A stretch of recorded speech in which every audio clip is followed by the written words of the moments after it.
নমস্কার বাঙালি। আমারও আপনার কিছু সত্য ও ভৌতিক ঘটনা দিয়ে সাজানো আমাদের বিশেষ নিবেদন প্রেত জনি।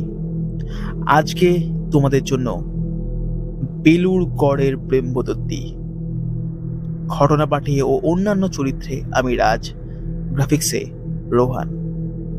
গল্পটা যদি ভালো লেগে থাকে অবশ্যই কিন্তু লাইক, শেয়ার এবং সাবস্ক্রাইব করতে কেউ ভুলবে না। শুরু করছি আজকের গল্প, বেলুড় গড়ের ব্রহ্মদত্তি।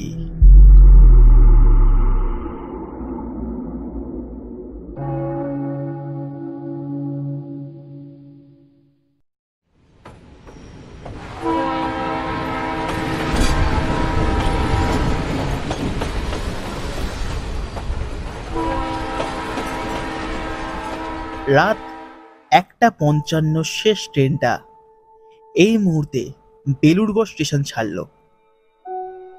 বেলুড়গড়ে এসেছিলাম একটা অফিসের কাজে। এখানকার হোটেলের কেয়ারটেকারের সাথে কথা হয়েছিল যে 2টোর আগেই ও স্টেশনে এসে দাঁড়িয়ে থাকবে। তবে ট্রেন স্টেশনে ঢুকে প্রায় 10 মিনিট হয়ে গিয়েছে স্টেশন ছেড়েছে, কিন্তু কেয়ারটেকার মহারাজের কোনো খবর নেই। স্টেশন থেকে নেমে একটু বাইরের দিকে ঘুরে এলাম। চারিদিকে শুনশান পড়ে থাকা রাস্তাঘাট ছাড়া আর কিচ্ছু নেই। এ যেন রাত 2টোর সময় আমি এক মৃত্যুপুরীতে এসে দাঁড়িয়েছি। এখানে যেন একটা জীবও বেঁচে নেই। এমনিই একটা গুজব স্টেশন নিয়ে ছড়িয়ে রয়েছে, যার কারণে রাতের পর স্টেশনের ধারে কাছেও কেউ আসে না। ও কোনো এক ভৌতিক কিংবা অলৌকিক কারণে এইসব গুজব, ওসব গ্রাম বাংলার যত আজগুবি কথা, আমার এতে তেমন বিশ্বাস নেই। আসার আগে আমার হোটেলের কেয়ারটেকার এসব নিয়ে অনেক সাবধান করেছে আমাকে। কই, আমি তো স্টেশন থেকে নেমে বাইরে ঘুরে এলাম, আবার স্টেশনে ফিরে এলাম। প্রায় 15 মিনিট হয়ে গিয়েছে আমি এই স্টেশনে বসে আছি, আমার সঙ্গে তো কিচ্ছু হলো না। তবে হ্যাঁ, একটা কথা বলতে হবে, এই স্টেশনের মধ্যবর্তী স্থানে একটা বিশাল বড় নিম গাছ আছে। ওই গাছটাকে ঘিরে যত আজগুবি কথা। আমি ট্রেন থেকে নেমেছিলাম স্টেশনের একদম শুরুর দিকে। এখান থেকে আর একটু হেঁটে গেলেই ওই নিম গাছটা পড়বে। স্টেশনটা খুব একটা বড় নয়, মাত্র কয়েক ফুট বড় একটা টিনের শেড দেওয়া, পাথর ও নুড়ি দিয়ে একটু উঁচু করা একটি জায়গা মাত্র। বসার জায়গা আছে, তবে সবেমাত্র তৈরি হচ্ছে।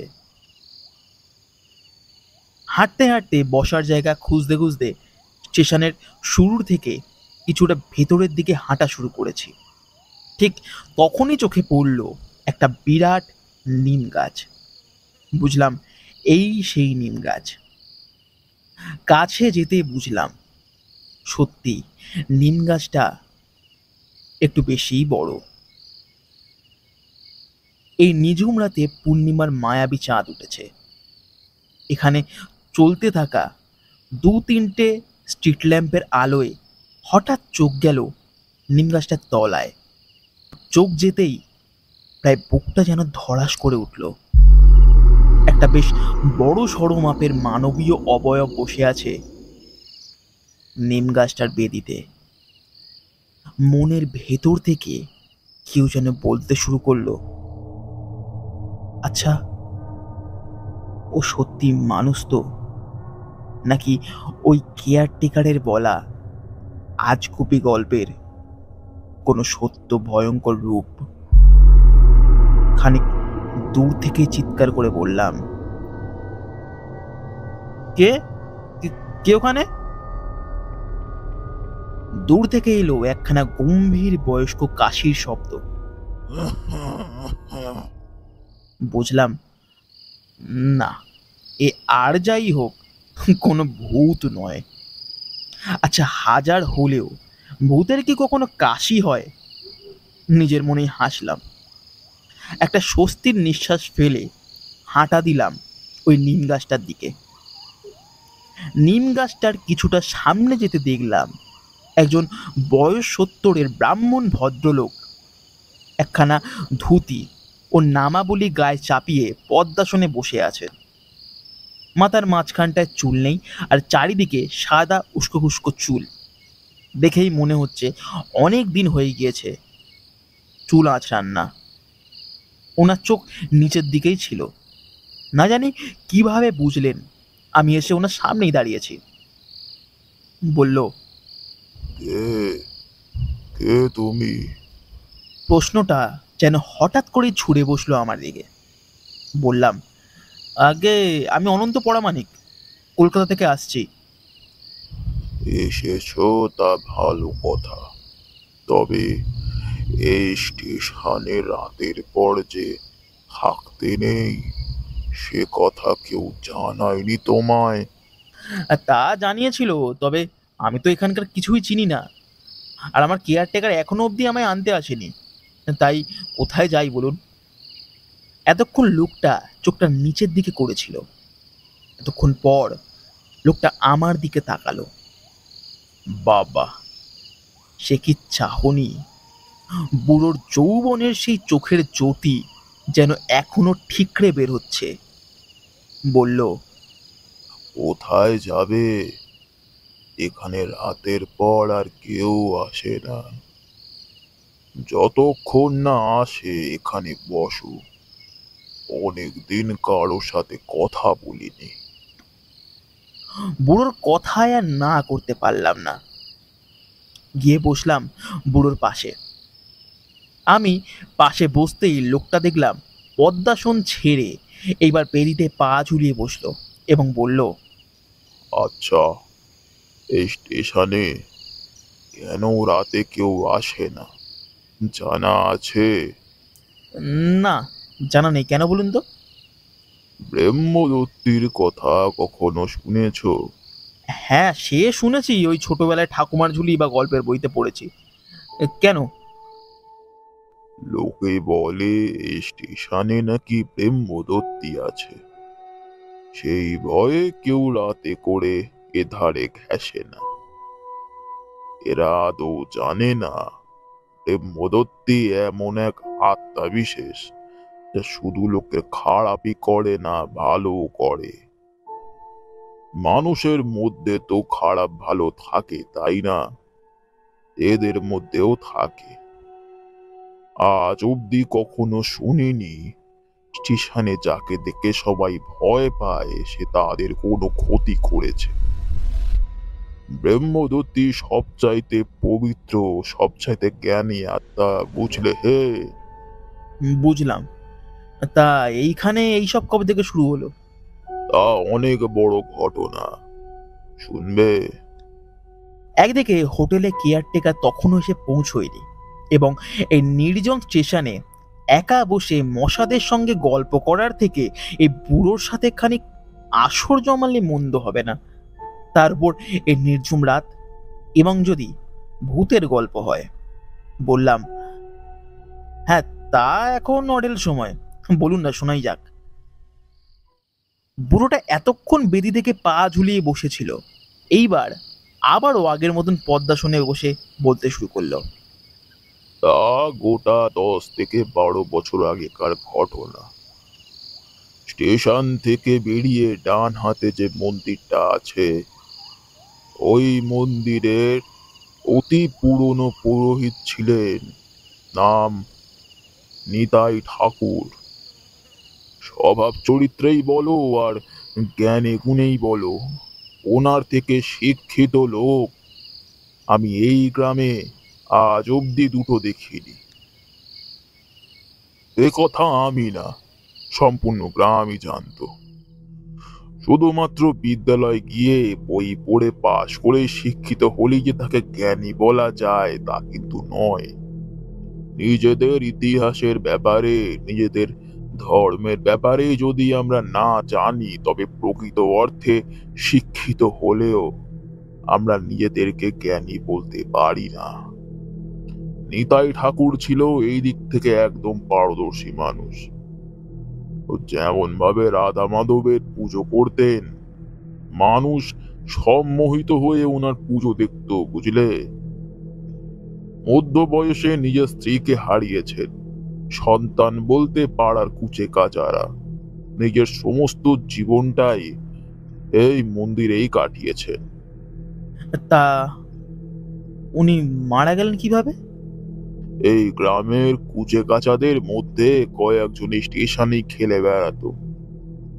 তখনও এই স্টেশন এত উন্নতি করেনি। ছিল বলতে এই নিম গাছ আর এই বেদিটা, আর ছিল নুড়ি পাথরে ভর্তি এই ছোট্ট একটি জায়গা যাকে আমরা স্টেশন বলে চিনতাম। নিতাই ঠাকুর দুপুরে করে এই নিমতলায় বসে থাকতেন, মানুষের সাথে গল্প করতেন। এমনই একদিন দুপুর বেলায় প্রতিদিনের মতন নিত্য পুজো সেরে খই বাতাসা নিয়ে সবে মাত্র খেতে বসেছিলেন, ঠিক সেই সময় নজরে পড়ে ওই দুটো রেল লাইন যেখানে যুক্ত হয়েছে ওখানে একটা বাচ্চা ছেলের কোনোভাবে খেলতে গিয়ে পা আটকে যায়। প্রথমে হয়তো ভেবেছিলেন যে ওরাই কোনোভাবে ভার করে নিতে পারবে। কিছুক্ষণ ওইভাবে চলার পর যখন নিতাই ঠাকুর দেখলেন যে কোনোভাবেই বাচ্চাগুলো পা বের করতে পারছেন না, তখন নিতাই ঠাকুর নিজেই গেলেন ওই বাচ্চাটি সাহায্য করতে। এমনি সময় দুপুরবেলা স্টেশন চত্বরে তেমন কাউকে দেখা যেত না। ততক্ষণে নিতাই ঠাকুর ওই বাচ্চাটার কাছে গিয়ে পৌঁছেছেন। ঠিক ঠিক তখনই দূর থেকে শোনা যাচ্ছিল হাওড়া দুরন্ত ট্রেন ছুটে আসছে তাদের দিকে। যে কটা বাচ্চা সেই মুহূর্তে ওনার পাশে দাঁড়িয়ে ছিল তাদের সবাইকে স্টেশনে উঠে পড়তে বলেন তিনি, এবং তিনি প্রাণপণে চেষ্টা করতে থাকেন ওই ছেলেটার পা যাতে বেরিয়ে আসে। বলে লোকটা কিছুক্ষণ থামলো। বললাম, তারপর? তারপর আর কি, ও তো আর এমনি কোনো লোকাল ট্রেন নয় যে যেখানে সেখানে থেমে যাবে।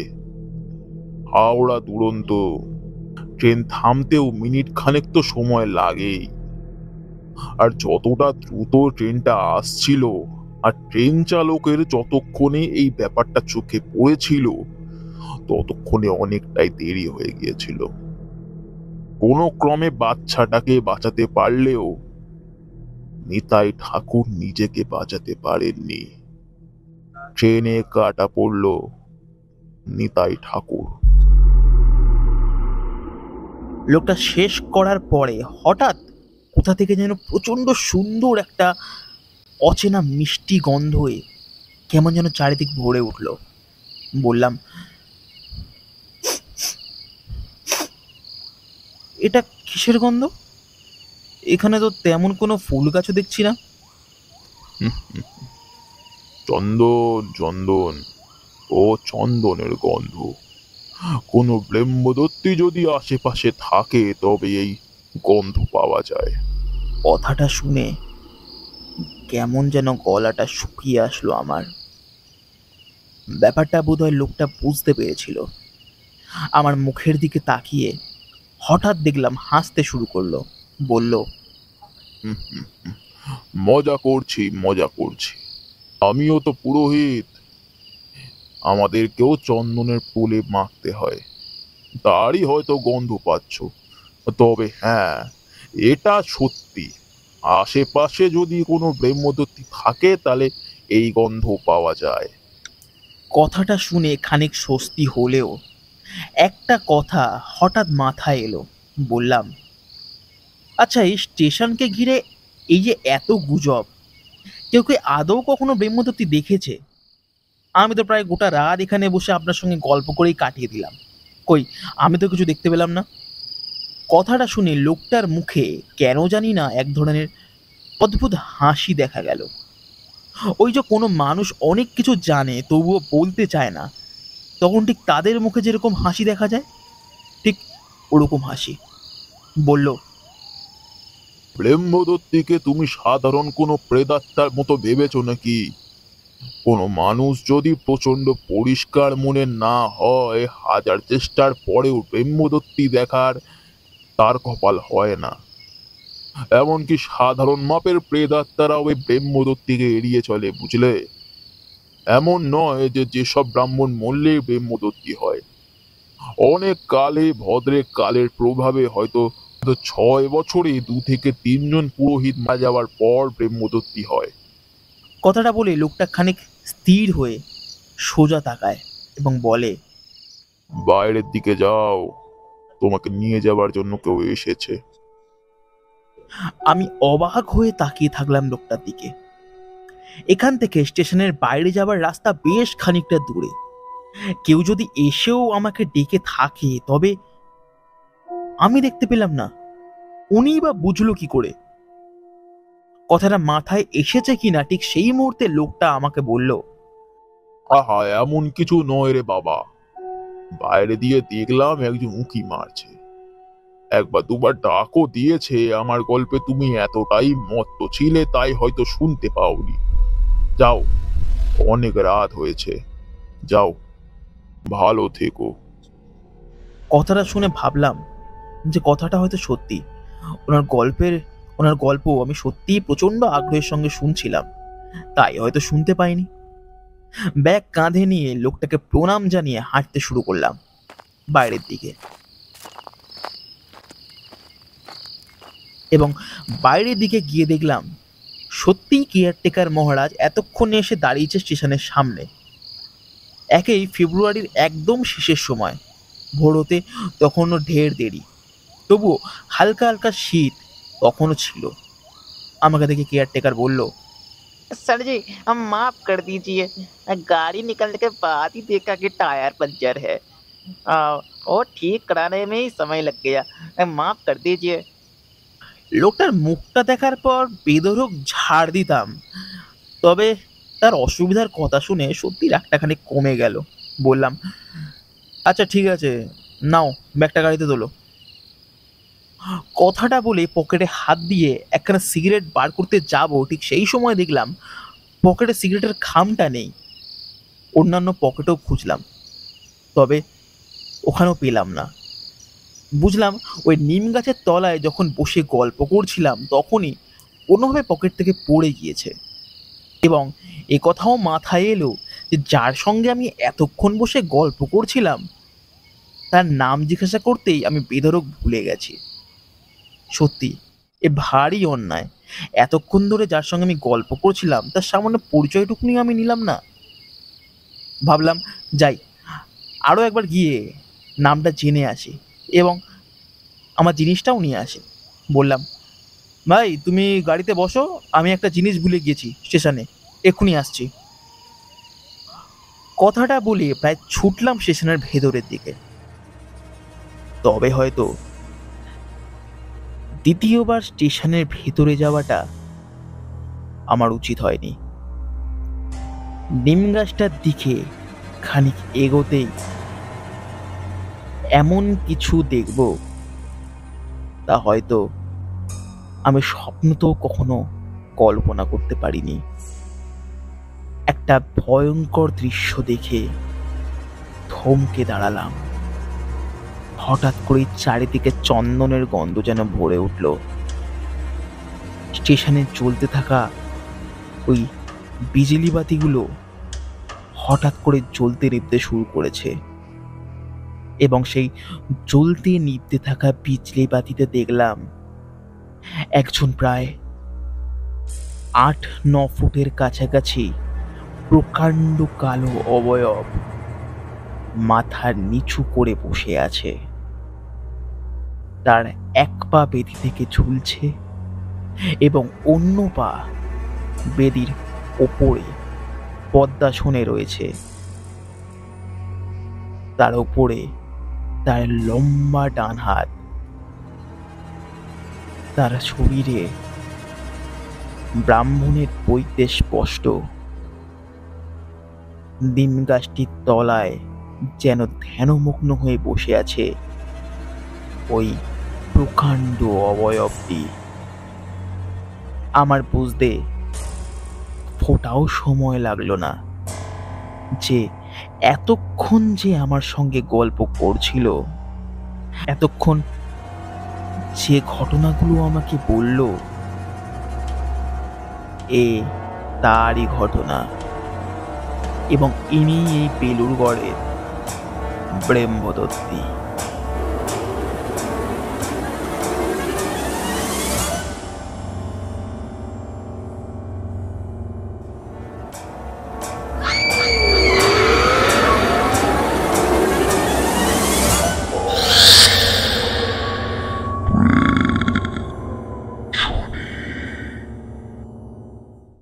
কেমন লাগলো আজকের গল্প? আশা করছি আজকের গল্প তোমাদের ভালো লেগেছে। ভালো লাগলে কিন্তু অবশ্যই একটি লাইক, শেয়ার এবং সাবস্ক্রাইব করতে কেউ ভুলো না, এবং কমেন্ট করে জানিও আজকের গল্প তোমার কেমন লাগলো। শেয়ার করে দিও তোমার বন্ধু বান্ধব ও প্রিয়জনদের সঙ্গে। আমি ফিরছি পরের বৃহস্পতিবার ঠিক রাত 11টায় নতুন কোনো গল্প নিয়ে। আজকের জন্য সকলকে শুভরাত্রি।